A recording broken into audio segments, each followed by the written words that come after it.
Today's special guest on the Private Lenders Podcast is Jason Seward from 608B Capital, and I'm really excited to have him on the show. Jason and his partner Bill have grown their private lending portfolio to an impressive $25+ million just in the last 3 years. I'm looking forward to hearing how they did it, the lessons they've learned along the way, and what they're doing to continue to grow their lending business. Welcome to the Private Lenders Podcast with your host from Hard Money Bankers, Jason Balin and Chris Haddon. This podcast is sponsored by hardmoneymastermind.com. First and foremost, Jason, thanks for joining me on the Private Lenders Podcast. I really appreciate it. I know we're going to have a lot of fun here today. Yep, I'm excited, man. Thanks for having me. Well, let's start off with this. 608B Capital. What does that mean? Where did that come from? All right, it tells everybody what we do, right? No, it could not be any further from what we do. We get asked. It's a great conversation piece. What it is it some kind of tax code or new? It has nothing to do with any of that. It's literally mine and my partner's apartment number at Radford University, where we went to college. So that was our one commonality. And when we created our first entity, which was buy and hold real estate, we named it 608B LLC, and now it's everything else we've done has been under that umbrella. So. Freaking love it. That's perfect. Yeah, back up a little bit of how you guys got into the lending business. I know you have a good bit of experience in real estate investing and some other business ventures before that. So I guess you started 608B Capital in 2024, I guess, right? Maybe the end of 3 or 4. Before that, walk us through kind of how you guys all started doing business together. So Bill and I, we've been friends, went to the same high school, went to the same college, obviously, that I just covered. And then right out of college, we still, we moved back home to where we were from, started raising our families. I mean, everything in our lives just synced up. So our wives became best friends. We had our first children within 2 weeks apart, 3 daughters who are best friends. Our sons came right after that, pretty close in age. And then Bill has a third kid. But so our paths have just stayed together all along. Now, we both went into the different corporate careers. He was worked for a large food service company, Smithfield Foods, which a lot of people will recognize. And I worked in the insurance industry.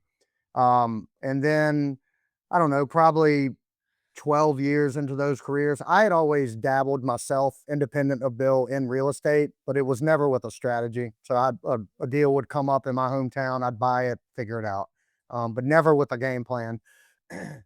We both started probably 2015, really locking in on, like, we're going to buy and hold real estate to supplement retirement. It was never a leave our jobs because of real estate, but that's what we started doing. About 2017, after 2 years of us independently doing this, we're basically doing the BRRRR strategy. Yeah. We were meeting several times a week outside of work to just share notes, right? Compare notes and what he was finding, what I was finding, and kind of build on that. And it didn't take long. We already knew this, but we had very complementary skill sets. I was really good at the sales, marketing, finding deals and negotiations and stuff like that. He was really good with the underwriting operations. And we just decided pretty much overnight to combine resources and start that together. So we poured gas on it and went all in on me basically trying to find the deals, him underwrite them. We make offers, we take them down, rehab them, refinance them, move on to the next one. So we scaled pretty quickly with that while holding down pretty demanding corporate careers. And then finally in 2022, or at the end of 2022, we reached a point where we essentially had 2 full-time jobs with the real estate and our corporate careers. And we just made the decision. There was a lot more to it than this. I'm condensing it. Yeah. We both made the decision simultaneously to walk from those jobs, from those careers. The lending piece of it, now at this point we had done, over 100 deals together. Like, we had pretty, ramped it up pretty good. We had started investing in apartments as well, a lot of syndications. We had bought a couple of apartments ourselves, locally, small ones. And that was kind of what we were going to go into, is syndicating apartments and commercial real estate. Well, if you remember during that timeline, that's right when we left our jobs was when the interest rates started spiking up. So we quickly pivoted. We were doing some lending out of our self-directed IRAs, just privately, and making good returns on that. Well, we knew we probably needed to pivot. We had left these corporate careers. The syndication model was going to struggle for a little while. So the lending piece of it was very intuitive to us. And we said, let's build something around this. We had befriended our mutual friend, Kelly Garrett, and she agreed to come on and basically mentor, consult us in starting this out. So it was July of 23 that we launched what we have now, 608B funding, and here we are 3 years later. So you started single family, you moved to multifamily. Did you ever dabble with any commercial stuff? And were these all local deals? Let's Yeah, so the one we invested everything we owned outright that we owned 100% was local to us. So Southeast Virginia, basically Richmond, a couple things down in Carolina. I I had invested personally in a couple. Um, like I still own a piece of a large property down in Puerto Rico. That was kind of like more of a lifestyle investment type deal. And then Bill and I both have invested heavily in larger syndications across the country. So apartments and things like that. But what we own and operate is very local to us. yeah, makes sense. So, obviously within the last 3 years, you scaled, pretty quickly to, 25 million plus in the portfolio. What do you think your aha moment was, or do you remember the time where you're like, "You know what? This lending, I wanna be in the lending side. Like, this Yep. private lending, hard money lending thing is really where I wanna focus on." Like, you Yeah, remember I that can tell you date? the exact moment. I can tell you the temperature I can outside or too. where I I don't was mind. sitting. Yeah. So we had scheduled a call with Kelly Garrett, and where I'm sitting right now was a rental house I had. I've now converted into my office, but it was in between tenants at that time. And I did not have very good cell service here, nor did I have internet. So Bill and I hopped in his truck, drove a mile up the road to a parking lot that had good cell service to have that call with Kelly. And she spent 45 minutes just going through the model, like their model, how they structured it, built it, all that good stuff. And by the end of that call, uh, we literally hung the phone up, looked at each other, and said, "We're doing it. That does not make any more sense than that." And so that was it. And then it was game on very quickly. We took action, got with our SEC attorney, got everything rolling with our PPM because we set it up as a debt fund, and we immediately went into it. So And I mean, I'm guessing you already had a lot of, overlapping resources related to investors that you knew, yep, capital investors that you knew, potential borrowers that you knew. So when you kind of were ready to go, I'm guessing it probably moved pretty rapidly. it did. There was a pretty quick wave of because go back to when I left my so like 8 months prior, it was when I announced to my former company that I was leaving. I didn't burn any bridges. I had very high net worth people that I worked with there, and then a huge clientele that I had served for almost 20 years that had pretty good net worth as well. So I knew eventually, with whether it be syndicating real estate or what we ended up doing, I was going to have to raise capital from investors. So those seeds were planted. And now we had the vehicle to go with. And now it was just explaining that to that audience, which was very close to me, already trusted me and Bill. And so that gave us a pretty good wave right out of the gate. I'll say a good wave. We were able to quickly raise probably $3 million, which is enough to get us going and get us a taste of how it would go. But that did not sustain. Like we raised a good little pluck, and then it was slow after that. And I'm happy to talk about all that as well. So What do you think was harder early on, raising capital quick enough or finding deal flow? raising capital early. Yep, it has changed a lot, but raising capital was the bottleneck early on. We had plenty of demand at the rates we needed to get, like at the terms we wanted to get. It was 100% raising capital. That was my focus, Do you think as you grew in scale, and will continue to, do you think that'll continue to be the hurdle, or do you think that will flip flop? Nope. So we hit a point, and it was pretty, like, it was I would say late 2024 going into 25. We started seeing a little more momentum of folks coming to us from the people that had already invested with us. So them referring their family and friends. So we started seeing that, and I said, man, it was kind of an aha moment. I need to stop focusing more on this strategy of cold calling everybody I can find and just trying to pitch it. And I need to lean heavier on the people that have people in their network that are high net worth. So I shifted from like going directly to the source to having more people in place that could go out and source these individuals with me and just set me up with the calls and the lunches and stuff. And when I did that, it really took off for us.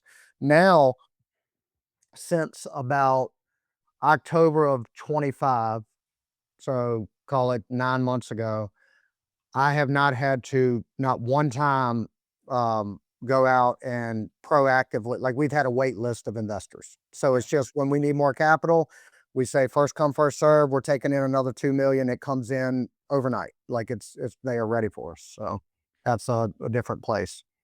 Any idea why you think that occurred? Like, now that it's just, like, easier Proof, and proof of concept, number one. Like, we've proven, and we share very detailed financials with our investors. yeah, So they're seeing everything. We have exceeded everything that we had promised them. So the way we're structured, they're not equity investors, so they're getting a fixed return, but they're very aware of the total returns that the fund is making. So the better we're doing, the more secure their returns are going to be, the more secure their capital is. So we share our metrics, our loan to values. They know what our total revenues are and stuff like that. So that builds momentum and gives them data to take to their aunt and uncle or their grandparents or whatever to say, hey, here's what these guys are doing. And then it's less of me selling it at that point. It's just me connecting with them and saying, here's the process to get in the door. So I mean, that's the true test. If you do good deals, yeah, you will continue to do good things, yeah, and I feel like the lenders that are struggling to raise capital, um, at scale, maybe they've had bad experiences. It's not like you raise $100,000 from a capital investor and they put that money in their fund and it performs, in a year from now, they're like, "Yep, I had a good run for this year. Now I'm gonna go find another investment for next year," right? They're gonna continue, and they're gonna right, tell their friends, they're gonna tell their family, they're gonna reinvest. They're gonna go from this cash account to maybe invest with some other sort of, liquidity platform that they have, and they're gonna, and, like, that's what happens, and our experience is same as yours for the most part. It was like, "Hey, we think we have all these deals. Let's go find some capital." And we don't know anybody with capital because we were young and we were in our 20s at that time, and we didn't really have much of our own capital to start with. And then all the capital investors we talked to were like, "Wow, like, you guys have this type of product to offer? I'll be happy to invest in it." yeah. And it's like, "Okay, great. Let's go find some deals." And I found some deals, but then at scale, it flip flops, and then the capital just continues to grow. Because keep in mind, you guys have, in essence, you have $25 million deployed. $2.5 million of that is going back to capital investors, give or take, Yep, every year of that's new right. money. All you Yep, got to do is do a good job and perform. You don't have to do anything else to raise money, and that's going to grow, and that's going to grow, and that's going to snowball and snowball and snowball. And in 7 years from now, if you never did anything else, it doubles, right? no, no, that's You're right. And I mean, we have, I don't remember the exact number of investors we have right now. It's over 50, I would imagine, but I think there's only two that take a distribution every month. yeah, So their returns are being compounded, put right back in. So if we start the year with 25 million, our average return is a little over 10%. We're going to end the year at 27.5 million. that's right. Right. And then the That's same for right. that, because they're all reinvesting, and it's a yeah, it's and we're seeing that at scale now. It didn't work that way early on, but now it is, now that it's scaled up to where it is. Yeah, and it's hard to explain that to newer lenders, new hard money companies. I mean, you're year 3. that's not that long into a business, right? In general, like I mean, you have a ton of experience, but it's like you look back and it's like, okay, well, it's 3 years and like it's a big operation and it's a real operation and it's Yep. a proven operation. And part of that operation kind of is just running itself with It the is. capital raising. It is, and it's. I mean, we talk about this often because now we're at a point where we know very confidently if we wanted to, we could really pull that a capital raise lever pretty hard. I feel like we could double our fund pretty quickly, but we don't want to just trade like we don't want to like lower our returns just to make more deals, just to raise more capital to get the same net return, right? So I'd rather be at 25 million making the returns we are than 50 million making half those returns and Netting the same money. netting the same thing. So that Yeah. we're at a point where it's just very strategically scaling our demand and then bringing in capital as we build that demand. So Yeah, exactly. And when you say demand, you mean, opportunities, yeah. loans, borrowers. And I want to pivot to that here in a second because, I think a lot of folks fall into the trap of it's pretty easy to do a bunch of loans at a small scale. But I mean, if you're doing, what's your average loan amount? Give or take? It's probably now we've started a little more commercial stuff, so we're probably pushing 300,000 now, but like 275 probably. Yeah. Yeah, so like just under 90 loans a year or whatever it is, give or take. But whatever that is, just under 100 loans a year. But like it's pretty simple to do it on a small scale. But as you grow and as you scale, and correct me if you've had different experiences in this, but like you start off with a few real estate investors, some meetup group people, some low, bottom of the funnel marketing pieces that you have in place. And then all of a sudden it's like, okay, this is great. And you can keep rinse and repeat and doing some deals for them, but as you grow, it's challenging to get more and more good quality borrowers in the Yep. mix. Well, have you guys done anything special that you would think related to deal flow and finding borrowers or anything that you feel is unique to help you generate business? Couple things. I think so to your point about 100 loans a year. So one thing that we intentionally do, most of our loans are 6-month terms. And I know lenders, I think you guys do a 12-month term or maybe 9. We've done some of that on some commercial stuff, but most of our loans are 6-month terms with extensions built in. And what that allows us to do is recycle that capital faster. And it's just a model that's worked for us. We may miss some opportunity because of it, but so essentially, like our average loan term is just shy of 6 months. Our average loan payoff is less than 6 months. So you figure a $25 million fund, we're doing 50 million in volume in a 12-month period, give or take. So that has, when you talk about compounding the returns, that helps as well, build up the return that we're getting on the capital. As far as what we do unique, um, I mean, it's going to sound very cliche maybe, but we our service, I do not think there's many that like we're a very small team, and the level of service and speed that we provide has gotten us a reputation in the markets that we're working in that yeah, they might not be the cheapest. They might only do a 6-month loan compared to this 12-month, but guaranteed they can close very fast. Their draws are paid same day. They talk to us. It's very good communication, very efficient. And that we've kind of hung our hat on that and marketed that from the get-go, and we have not compromised that at all. And I think that's the biggest factor Yeah. for us. Yeah, because it's not just cost.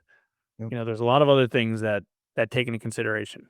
Yeah, I mean, we have, and you talk about connecting with good quality borrowers. Our our best borrowers that are doing higher volume with us, it's literally gotten to a point where we have a good enough rapport with them. They send an email, it's a 2-minute look at that email, pull up the property, make sure everything looks good. They pretty much have a term sheet in their hand within 30 minutes. And so that takes a lot of stress off their plate, even if they're paying a little bit more than maybe the lender down the street or Kiavi or something like that. They just like the peace of mind of coming through us. So Yeah, I mean that's the selling proposition. How much in your market? Because I know you do some stuff in North Carolina and like Raleigh, and I know that's competitive. in Southeast Virginia, where you guys are, is there a lot of institutional capital, or is there a lot of private capital there, or not as much? A lot of private capital. So there's, I mean, it's very we we go to different meetups and stuff like that throughout the year, and we host one as well. But every room you ask, so the one we run, I ask the same question every time: who here is a lender? Who's a wholesaler? Half the room always raises their hand as lenders because they're either lending from their self-directed account, or they're doing something like us, or doing a wrap lending or something like that. So there are lenders literally around every corner. There's not that many operating the way we are, where we're kind of in that in between phase of, yes, we're private lenders, but this is our business, right? It's our main business. So we're kind of in that in between the true private capital lender that's lending their own money, and or like a wrap lending situation, and then the institutional guys. There's not many guys right there in the middle like we are. So So in your operation, it's you're doing everything kind of lead gen and sales. Bill's doing some more is Bill putting like term sheets together for people and underwriting stuff, or is he doing like loan servicing?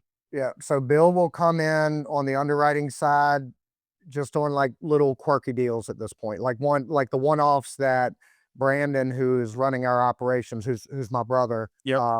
ones that he just can't quickly green light. So if it's one that's a little bit questionable, or maybe somebody's got a little bit questionable credit, or the deal's maybe in a market we're not too sure about, then he'll push them to Bill. But that's less than 10% of the deals now. Bill gets more involved with the commercial stuff. So we're starting to do a little bit more than that. The new construction stuff, his hands are more in that. Bill oversees all the finances. So he's essentially in that CFO role of the company. And then Bill and I now, just recently, because we've kind of staffed up, we have my brother, we have another loan operator, loan servicer, that are kind of running the day to day, which gives Bill and I more time to meet once a week to just whiteboard and strategize and what do we want to do next. And that's pretty new to us. So Who does in the operation loan servicing, collecting payments, things like that?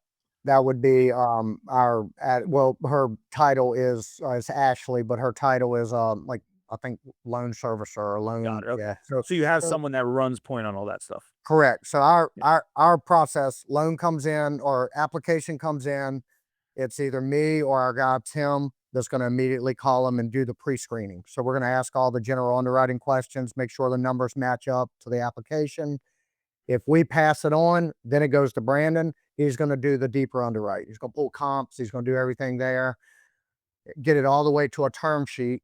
Term sheet is offered. As soon as that term sheet is signed, it goes to Ashley. She's going to take everything to closing, and then she'll service it moving forward. Let's just say you got an influx of capital and deals. Maybe the market changes. Maybe there's no more institutional capital out there. Investors want to, deploy into your fund. A lot of borrowers are demanding capital. How big do you think you can get on with your current team? Okay. From you mean bandwidth wise, what we Yeah, can bandwidth handle wise with your current yeah. team. You're at 25 million with that team. It's a Yeah. good, well-established team. I'm just curious. I have an idea of how big I think you guys can get. I'm just curious. So, well, yeah, there a couple variables. So you got to remember, I didn't share this, but like my brother Brandon, who's running operations, he's only been with us 7 months. He Sure. knows nothing about this industry, but he's an Yeah. operations genius. He's pretty much up to speed, but still has a couple variables he needs to catch up with. Ashley, who has come in just 3 months ago, is still kind of in training. And we are handling our load just fine with more capacity to handle more with that. So fast forward a year where they're both fully up to speed. I really believe that with a few tweaks, we might have to, automate or maybe bring in some VAs to handle some really low level admin type stuff. But I think we could push it to probably 40 million. Think more. With this and maybe more, So I mean, it's one of those things, and I don't know if you remember this from a few years ago when you started, but like we used to year one, we averaged less than 2 deals a month, and it was just myself and my business partner Chris, and like I was in the weeds every day. Yeah. Right. Right. And it was 1 to 2 deals a month. Like, you just Yeah. did that. And then we brought in a processor and, we were doing 4 or 5 deals a month and she was in the weeds. And now, I mean, there's months, I mean, we're not doing 25, 30 deals every single month, but like if we do 30 deals, like she can handle one processor. Yeah. Um, because you put the right systems in place. And like right now, your brother, Ashley, a lot of other people in the organization, they're still learning Yep. throughout this. It's like, we don't have a process for this. We don't have a document for this. We don't have this for this. But after it's set up, you do have that. You don't have to spend time on that. So it's just a freaking widget. One deal comes in, bang, bang, bang, bang, bang, bang, bang. So we have intentionally brought those two in.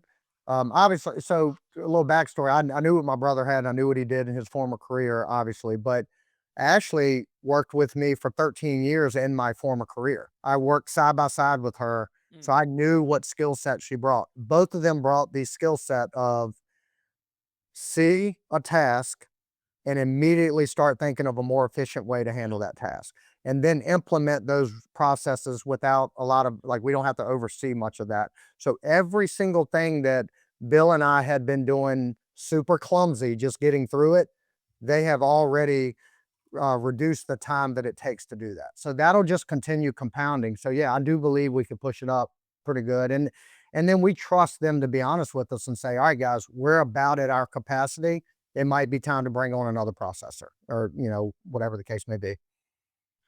Have you guys incorporated any AI in your business yet? Yeah. Low level. Like, I mean, Curious.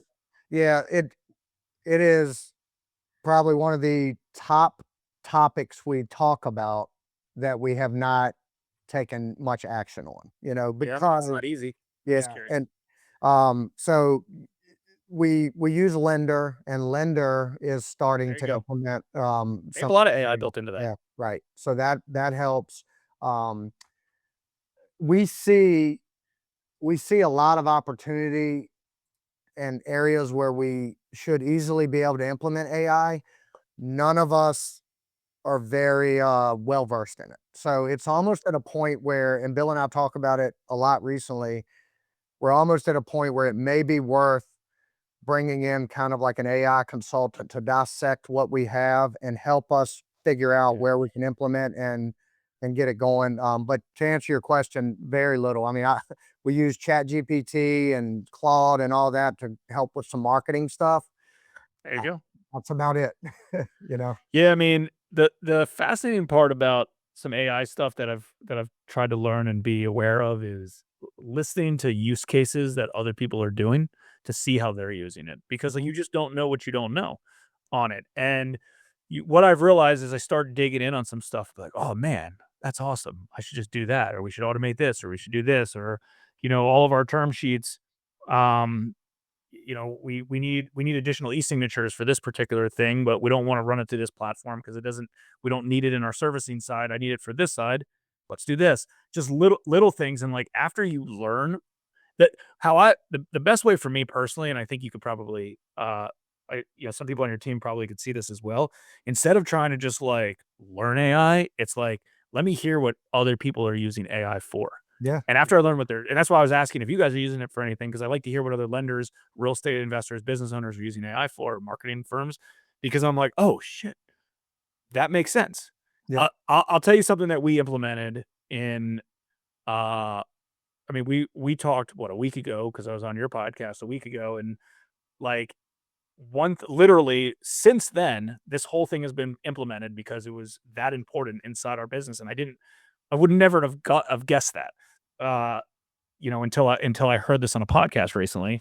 And I'm going to share this with the rest of the Hard Money Mastermind community as well, because I think this is good. And one of the things we talked about when we saw each other in Charlotte at an event was that we've been using voice AI that was built in through Go High Level. So if somebody in our office doesn't answer the phone, it automatically goes to a voice AI agent, who in essence gets all the information with the goal of booking an appointment with with one of our loan consultants. So we did the same thing with our chatbot on our website. So like on most websites, a lot of websites you have like like a chatbot, like, hey, is there anything I can help you with? Any questions? So we had a pretty built out chatbot of what I thought it was. And in essence, it was like Q&A, like, hey, do you have a property? Okay, great. Do you have this? And then the goal of the chatbot was to get the name and phone number, put it into our CRM, and then in essence, like, send me the information and so be it. Well, we started using Go High Level's chatbot, which is called Conversation AI, and it's actually like learning and having conversations with people as if it was me having that conversation with them, with the goal of booking an appointment. And we implemented it literally 2 days ago, and I probably had, I don't know, 15, 18 appointments that in essence get assigned to sales reps. I'm not doing anything. They're just people going to our website. So Yep. like the only reason I was like, yeah, we have a chatbot on our website. Like that's what it was. But in the past, I've had the same chatbot for years. I heard on a podcast of somebody that, in essence, it was a random marketing podcast, a guy that builds websites using Go High Level, because I like hearing about Go High Level stuff because there's a lot of really interesting things, and we're still scratching the surface on it as a CRM. And he was like, "Yeah, I build these websites for people, and they're automatically getting leads because people are coming to their website and they're communicating with their chatbot, and the goal of the chatbot is to book an appointment, and then there's a lead." And Yeah. like I'm like, "Shit, that's like the same thing as them going and filling out a loan application on our website." They're just saying, "Hey, I need some information. Here's a little bit about my deal. When's a good time to talk?" "Okay, tomorrow at 3:15." Great. Comes in, it's in the state of whatever, New Jersey. I send it to my partner Ryan that runs that office. It's like done. Yeah. No, It's and he, fantastic. Yep. yeah. But like my point is like you don't we would have I've never thought of that. You would have never thought of that. Like I had to listen to this. So I like hearing use cases of what people are using AI for. And I think, I think that goes a long way. There was a guy that came out, a lender that came out to our June event that does a lot of like pre-approval letters. Like that's one of his marketing shticks is he's like, "Hey, I'll give you an instant pre-approval letter." And he put together this little AI platform where it's like, go here, fill out your information. Pre-approval letter immediately goes out, goes to one of his sales rep gets on the phone, calls them and says, "Hey, how can I help you?" And that's just their thing, Yeah. automatic. So And that's a big opportunity for us because as we have scaled, we have leaned more into so like all of our marketing early on was just going to events, word of mouth, that kind of stuff. And now we're getting more into the paid ads and the outbound stuff that's bringing leads in, right? And but where I'm not going to say we're dropping the ball, but we are chasing our tail a little bit is, and I'll use a very recent example. We went live last Thursday, so yeah, a week ago, with our new construction ad, right? And all it was just a graphic ad. We got some video ads that are coming out soon, but this was just on Facebook, a graphic that announces that we're starting to do new construction. Very simple ad. yep. Within 4 days, I got 20 phone calls, Mm. and and we just ran it kind of in my local market. And so that sounds great, but listen, the way we had that structured, and this is where we're creating more work than we have to automate this better. The ad had a link to our website. Our website is the same website we've had since we started this business with zero capital. We have not updated anything. So the website does not accurately reflect what we are now. So now they see that's confusing. They have to scroll down to the bottom of the website where our contact info is to call my number. So when they call that number, 20 people went through that process to call the number. How many people saw that ad and got curious and just stopped looking because it was kind of Yep. cumbersome? So those are the types of things. And our other ads have been a lot more efficient with better landing pages, but that's just an example of where we need to do a better job automating that Well, process. and you started with we talked about this earlier in the conversation. I 100% agree with you. Like, why do lenders use all of us who are more expensive, potentially even require higher down payments, Yeah. somebody else who's cheaper? uh, and it's like, hey, we're local, we're easy, we're quick, we'll communicate with you. Like the Mhm. goal of any lead or anything is like, I need to get in touch with somebody right now Right. because things change. 20 years ago in this industry and whatever industry a lot of people were, the way that people communicated was just differently. But there's a lot of lenders out there right now. People want what they want now. It's Amazon provided that to them. Like if I Yep. want something, I want it now. So if somebody calls you and you don't pick up the phone, they're gone. They're gone. Right, or if they see the ad at 11 Yeah. o'clock at night and, well, I can't call them right now, I'll get to it tomorrow, but there's nothing. I wanna submit something now, there's nothing to submit, right? Yeah. It's just Uh, call this number. and and one of the reasons why we've had a lot of success over the last 6 months. Now keep in mind, like AI has only been, you know, available for our let's just say experience level, because neither one of us have a ton of experience with some of this stuff that recently. And I only hooked up Go High Level in November of 2025, so I'm only in it for a handful of months as well. But like we've changed everything over to book an appointment. Instead of filling out loan applications and stuff. So what's happening is somebody's going and they're booking it. Even if I can't talk to them right now, they're booking an appointment. They're like, "Okay, it's official. I have an appointment, a real Yep. appointment on their calendar." They get emails and text follow-up, so it's real. So even though, like, I can't get in touch with them at midnight, or I don't call them back at midnight because that's when they were, just got off work or wherever they are, or they're hot and heavy on that topic. I can stay fresh in their mind by doing auto emails, texts, and getting them ready for our calendar appointment, and they're still as fresh as a lead as they were when they submitted. 100%. Yeah. So So those are some things that we're dialing in as we speak, so yeah, I mean, listen, man, it's a work in progress. Like, yep. people are like, "Oh, I'm so overwhelmed." Like, you guys have all these marketing efforts. We don't have any. We have one. And it's like, yeah, well, you start with one That's and right. then you work your way up and you figure out a way to automate it or have somebody on your team kind of run it. And then you Mhm. move to the next, then you move to the next, and then you move to the next. Like, it takes time. Yep.